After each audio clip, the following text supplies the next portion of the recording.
My interest in Ned Kelly started when I was 10. An old gardener called Tom Main told me the Kelly story and lent me a book in which Ned was a straight-out hero, the police were the villains of the story, it was all wonderful stuff, and I completely believed it. So when I found another book about Ned Kelly a couple of months later, in which Ned was the villain and the police were the heroes, I was a bit surprised. Up to that stage, what I'd read in books was true. So I realized at the age of 10 that if I wanted to find out the truth about Ned Kelly, I'd really have to find it out for myself. So 54 years later, I published my biography of Ned Kelly, and I'm still learning. Picture Pond have produced this version of the Kelly story, which will introduce you to Ned Kelly.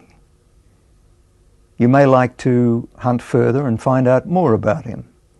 If you do, I hope you'll have as much fun as I've had over the 60 years I've been looking for the truth of Ned Kelly and his story.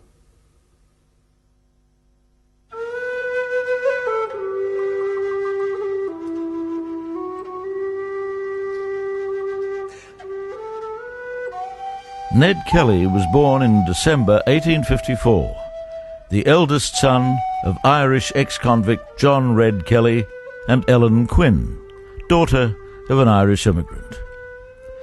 The couple were married on the 18th of November 1850 at St Francis Roman Catholic Church, Melbourne. For the first few years of their marriage, they lived with Ellen's parents at Wallen. It was after they moved to a small farm in Beveridge, probably on the lower slopes of Mount Fraser, that Ellen gave birth to a baby boy. The couple named him Edward, but he would always be known as Ned. As Ned approached his 6th year, a Catholic school was built in Beveridge. At school, Ned was a likeable lad, and one of his fellow students, Fred Hopkins, remembered him as a tall and active youngster who excelled all other boys at school games. In 1864, Red and Ellen, now with 6 children, sold their land in Beveridge and moved north. In Avenel, Red rented 40 acres of grassland near Hughes Creek and established a dairy herd. Richard Shelton, a 7-year-old boy, was playing on the banks of Hughes Creek when he slipped and disappeared into the water. Ned witnessed this and saved the young boy from drowning. For his bravery, Ned received a beautiful green silk and gold bullion sash from the grateful Shelton family. Shortly after this, Ned's father died. Ellen Kelly, now with 7 children, settled on some land 3 miles out of Greta. 88 acres of bush, unfenced on poor soil. With the help of her brothers, she began developing the land at 11 Mile Creek. St Francis Church, where Red and Ellen were married, is still standing on the original site in Melbourne. It is dwarfed by the modern city, and is a reminder of how things have changed since the 1860s. The original Quinn homestead in Wallen is still standing. Situated on the Epping-Kilmore Road, the house has National Trust Heritage listing, and thanks to its current owners, is in surprisingly good condition for a wooden structure nearly 150 years old.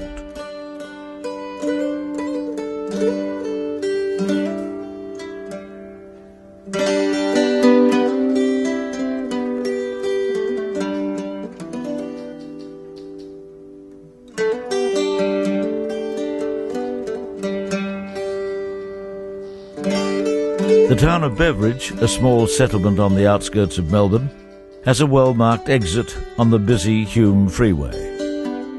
Kelly Street, running down to the southeastern corner of the town, takes you to the old house. Although in a sad state of disrepair, it's a tribute to Red's workmanship that it has survived this long.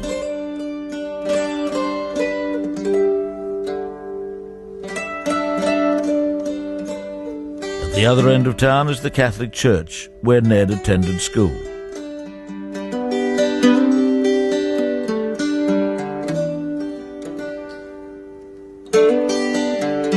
Benalla and District Historical Society Museum, the silk sash Ned received for saving Dick Shelton is on display. This fragile piece of cloth was one of Ned's most prized possessions.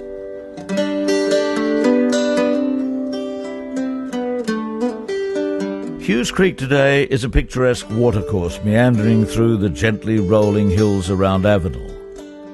Another site worth a visit is the Avenel Cemetery, where Ned's father, John Red Kelly, is buried. Also buried here is Richard Shelton and his parents. The Kelly home site here at 11 Mile Creek is clearly visible from the road running between Greta and Benalla. The creek still flows through the property, and the bald hill behind the original selection known as Kelly's Lookout still stands guard over the land. Situated on private property, access is difficult to obtain. Sadly, all that marks the site today is a pair of lonely chimneys standing among the ruins of what should be one of Australia's best preserved historical sites.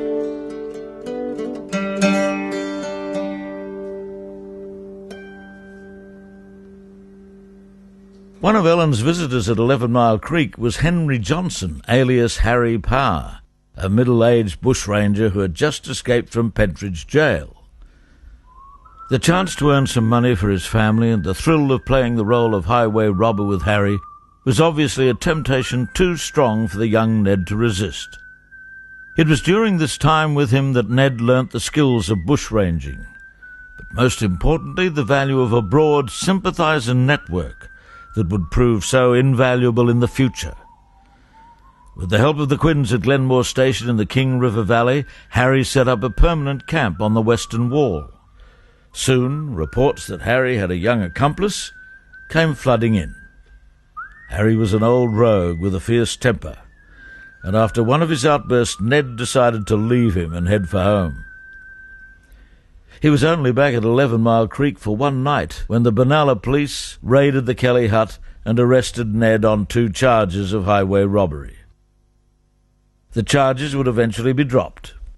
But while remanded in custody, Ned was thoroughly interrogated by Superintendents Hare and Nicholson, senior officers in the Victorian police force. Ned supplied them with some information, but he was certainly not the key informant. In fact, it was Ned's own uncle Jack Lloyd who collected the £500 reward for leading Superintendents Hare and Nicholson to a sleeping and very surprised Harry at his hideout above the King Valley. Parr's Lookout, as it is still known, is an impressive place with a commanding view of the entire King Valley.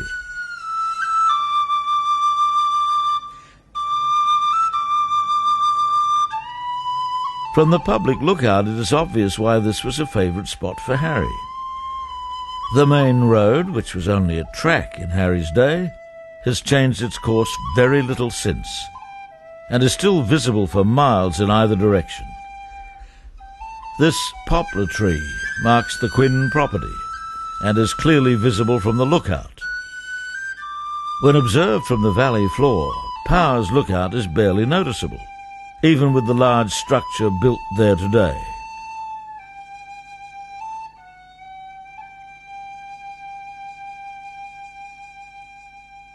Ned's bad luck continued when Wild Wright lent him a horse, but neglected to mention it was stolen. Ned was caught riding the horse by Senior Constable Hall, which resulted in 3 years' hard labour. He was released on the 2nd of February 1874 and returned to the northeast. For 3 years he led the life of an honest man, working at a variety of jobs, including timber feller. He also tried his hand at building, utilising the skills of stonemasonry he'd learnt in prison. One Saturday, while Ned was having a drink at the Imperial Hotel in Beechworth, Wild Wright waltzed into the bar. There was a score to settle regarding the stolen horse incident and Ned's term in jail. A boxing match was organised on the flat beside the creek at the rear of the hotel. The fight would be London prize ring rules.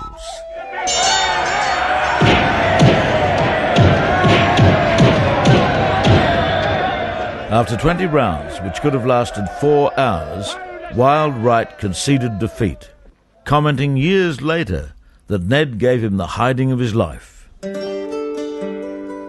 Beechworth today is a remarkably intact colonial town with many of the significant buildings of this era lovingly restored.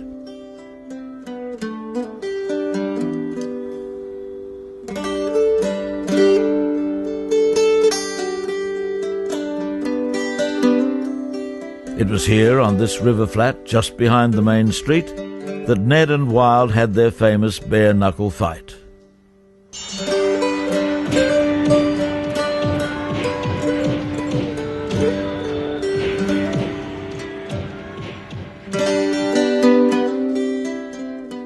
This region has so much to offer the real Kelly enthusiast.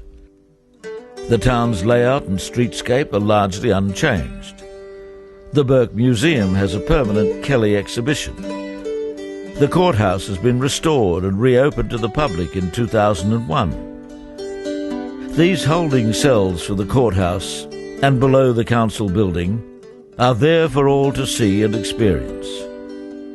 The Hibernian and commercial hotels in the main street are where the gang would have often socialised.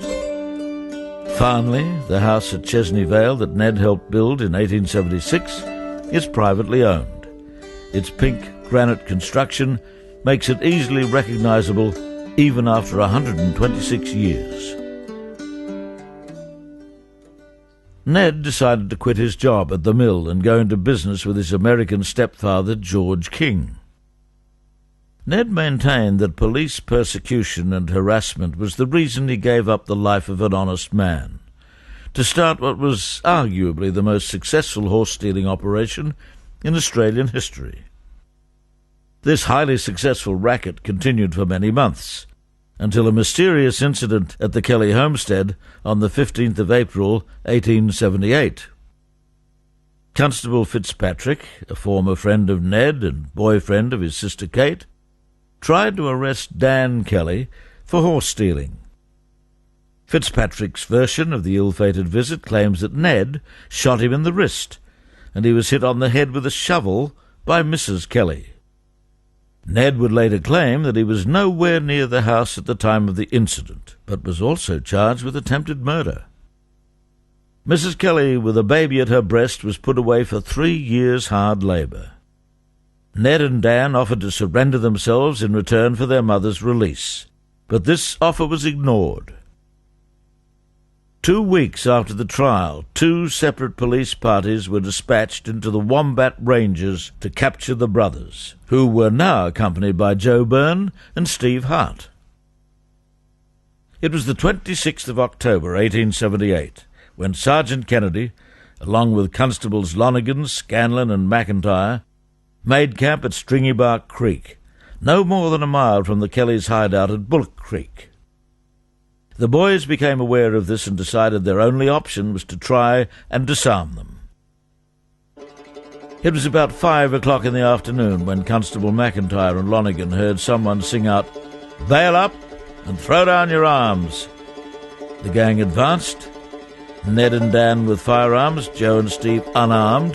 McIntyre obeyed, Lonigan did not. He dived behind a log and drew his revolver. Ned took aim, shot and killed him. McIntyre then told Ned Kennedy and Scanlon were out on patrol and expected back soon. When the 2 policemen returned, Ned and the others again called upon them to surrender their arms. Scanlon swung his gun around and blasted a shot at Ned. The returning fire hit its mark. The policeman slumped in his saddle and fell. Kennedy dismounted and began shooting from behind the horse. McIntyre seized the opportunity, jumped on Kennedy's horse and rode away, leaving Kennedy to fight it out. He retreated from tree to tree, exchanging shots with Ned until he was shot through the chest. Ned later explained he was sorry he shot Kennedy and would not have done so if he thought he would surrender. As the night closed in and storm clouds gathered, 3 police lay dead. Only Constable McIntyre had escaped. Soon the gang were officially declared outlaws, and a £2,000 reward offered for their capture, dead or alive. The site of the Stringybark Creek police murders is marked by what is commonly known as the Kelly tree. The road is clearly marked and the tree easy to find. A metal plate is embedded in the tree and will be completely overgrown in a few more years. Although in the approximate area the tree is not in the exact location of the shootings, repeated mining and timber milling over the last 120 years have changed the landscape and possibly the creek's course. This site has most of the characteristics associated with the battle: flattish ground with a slight slope to the west.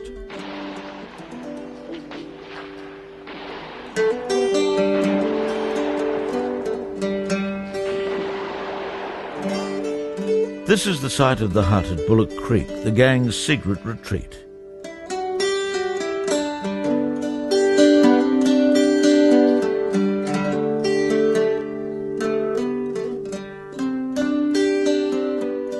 It's easy to see why Ned was concerned about the troopers camped at Stringybark. The two locations are indeed very close. With the help of friends and relatives, the gang remained at large until the 9th of December, when they re-emerged to stage some daring raids.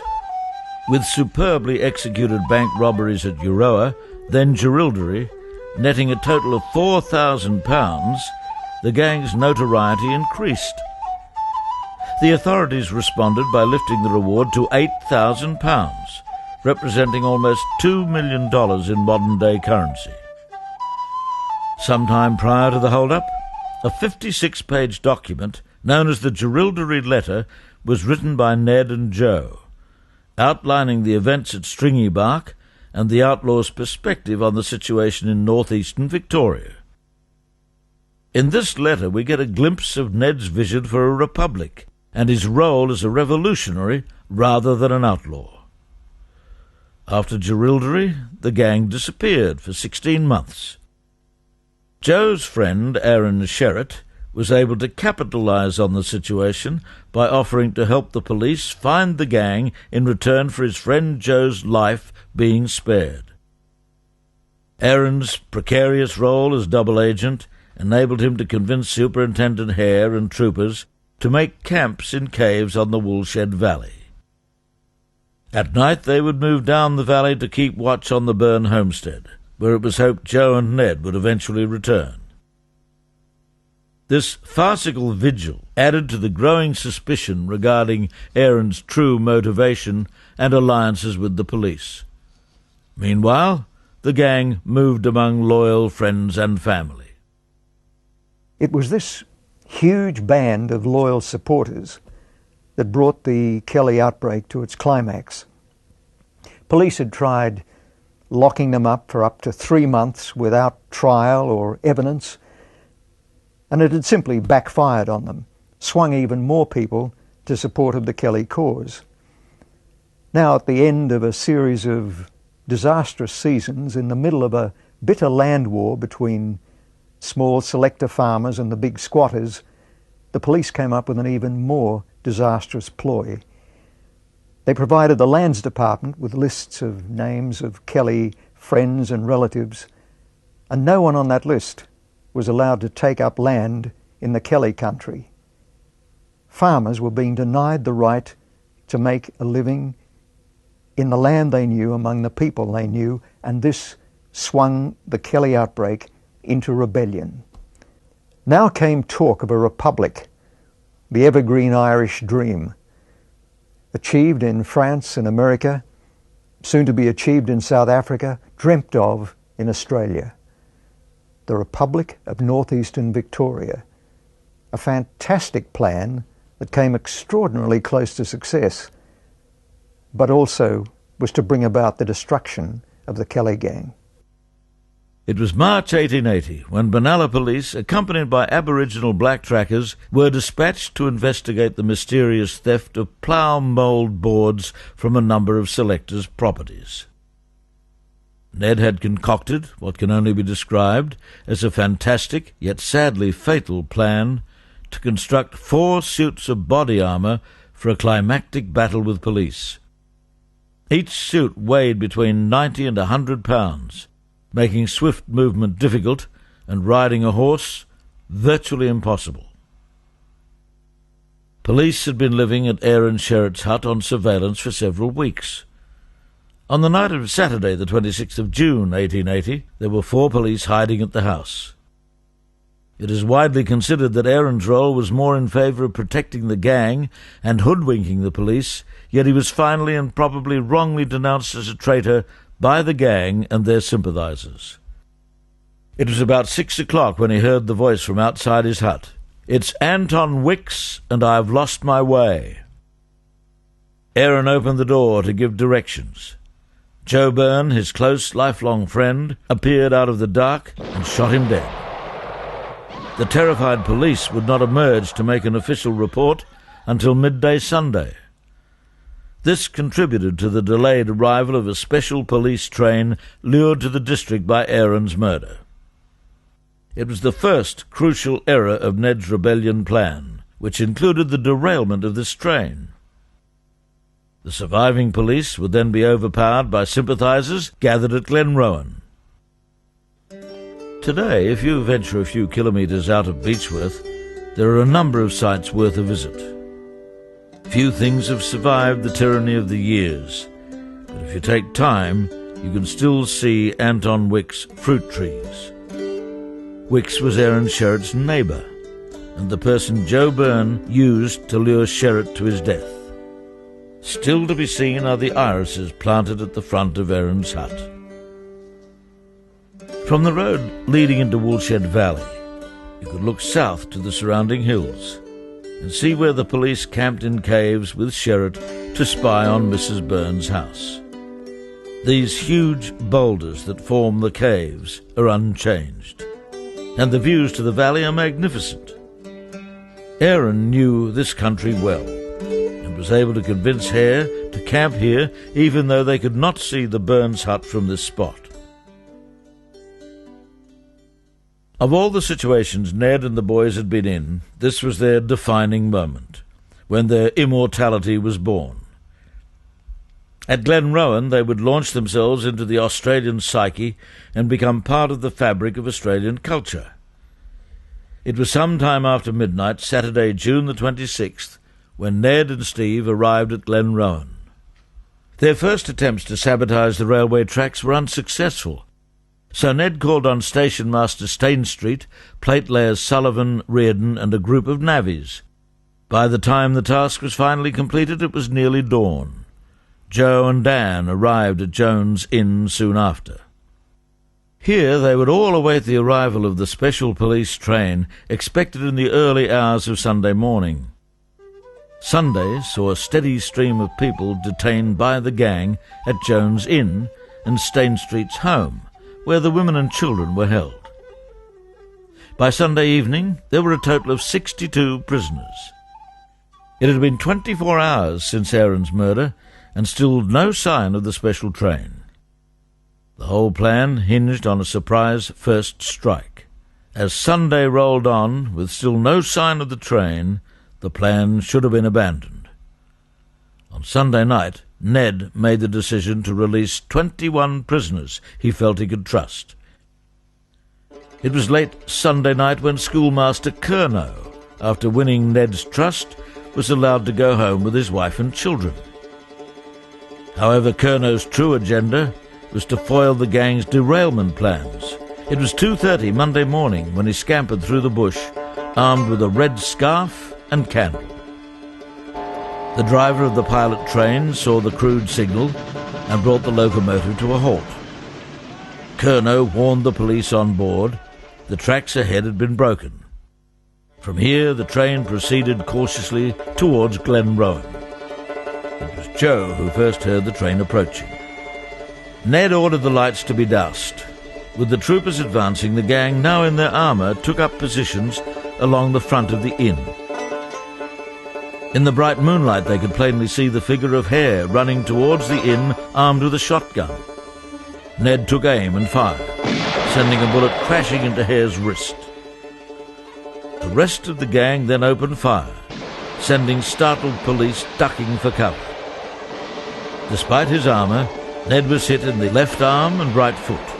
In the first minute, about 60 police bullets penetrated the flimsy inn, mortally wounding 3 civilians, including 13-year-old Jack Jones.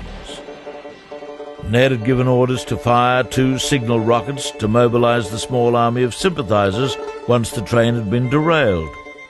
In the confusion, the unfortunate decision was made to launch the rockets anyway.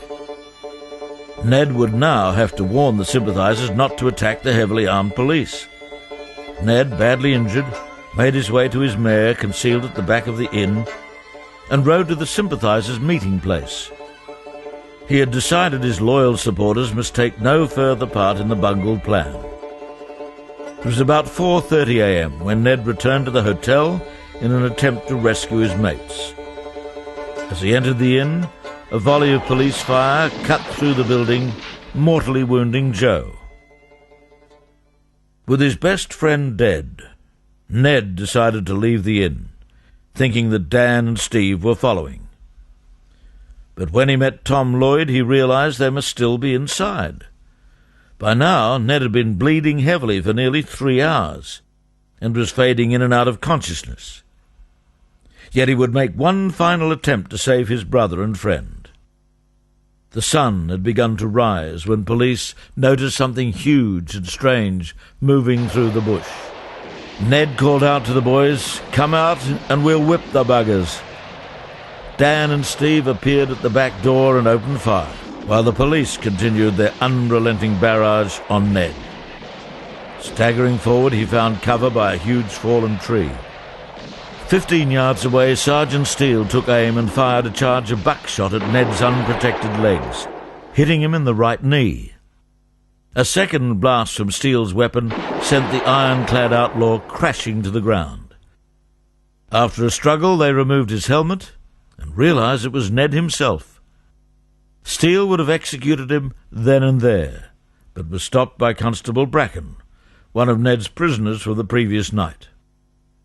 Ned was taken to the railway station, where he was treated for wounds to his arms, legs, feet, hands and groin.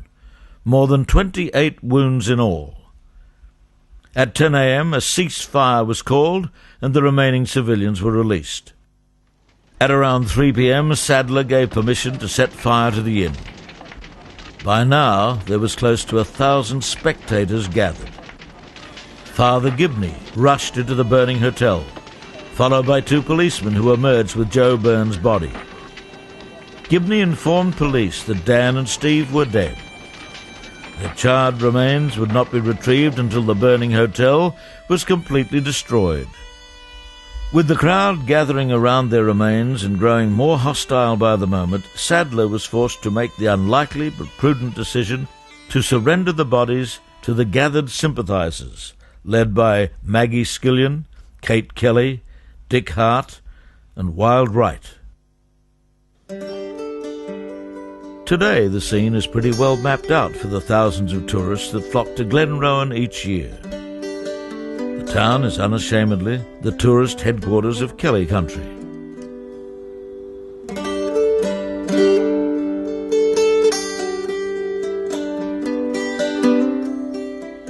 These site maps are a reasonable guide to one of Australia's most famous historical locations, Ned Kelly's Last Stand. From the railway bridge, you can easily see the immediate layout of the siege area, the battle site lying between the station and hotel.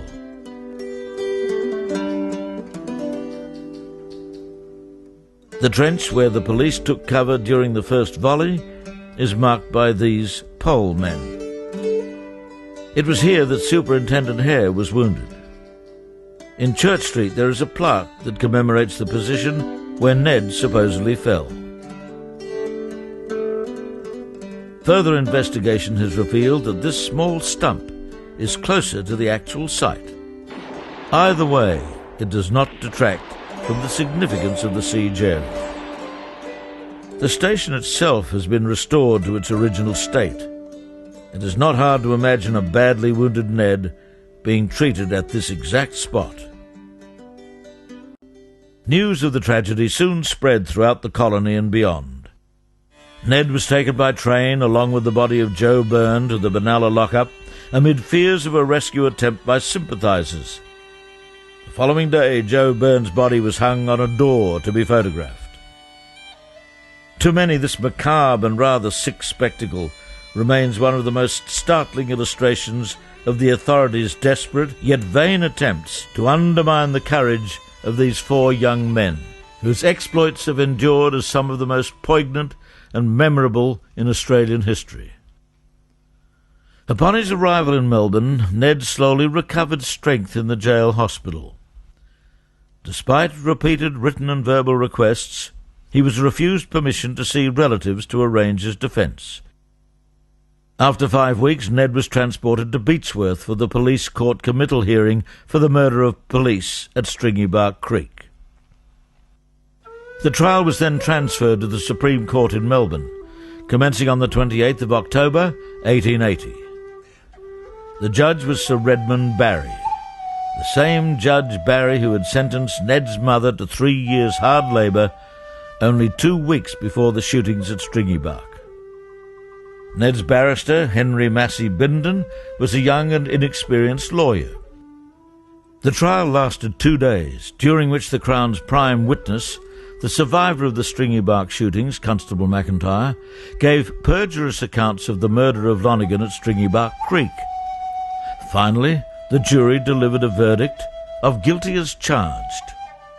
Ned, commenting during a remarkable dialogue with Barry, "I dare say, but a day will come at a bigger court than this, when we will see which is right and which is wrong." Redmond Barry then sentenced the prisoner to death in the usual form, ending with the words, "May the Lord have mercy on your soul." Ned replied, "I will go a little further than that and say, I will see you there where I go."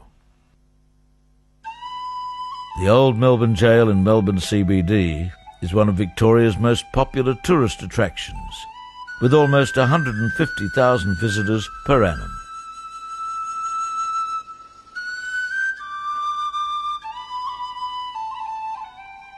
The jail is a stark reminder of the harshness of the 19th century penal system.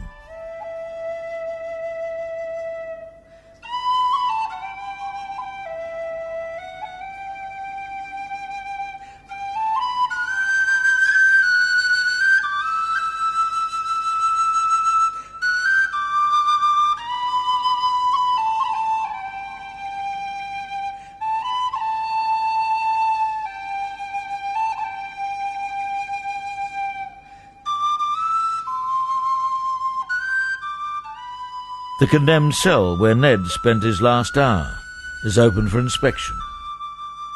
Also on display is a suit of armour, a revolver, and one of Ned's death masks. At the end of the long row of cells is the hangman's workplace. A trapdoor, noose, and release lever, all chilling examples of a more brutal past, when a young man called Ned Kelly uttered those famous words, "Such is life." Ned Kelly was executed at 10 a.m. on the 11th of November 1880. His body was left to hang for half an hour, then it was taken down and wheeled across to the Melbourne Jail dead house, where a group of doctors and students hacked it to pieces and removed virtually every organ. What was left was placed in a red gum coffin the following day and buried in an unmarked grave in the jail grounds. And that should have been the end of the story. But of course it was really only the beginning. Ned Kelly and the legend which grew around him had become immortal.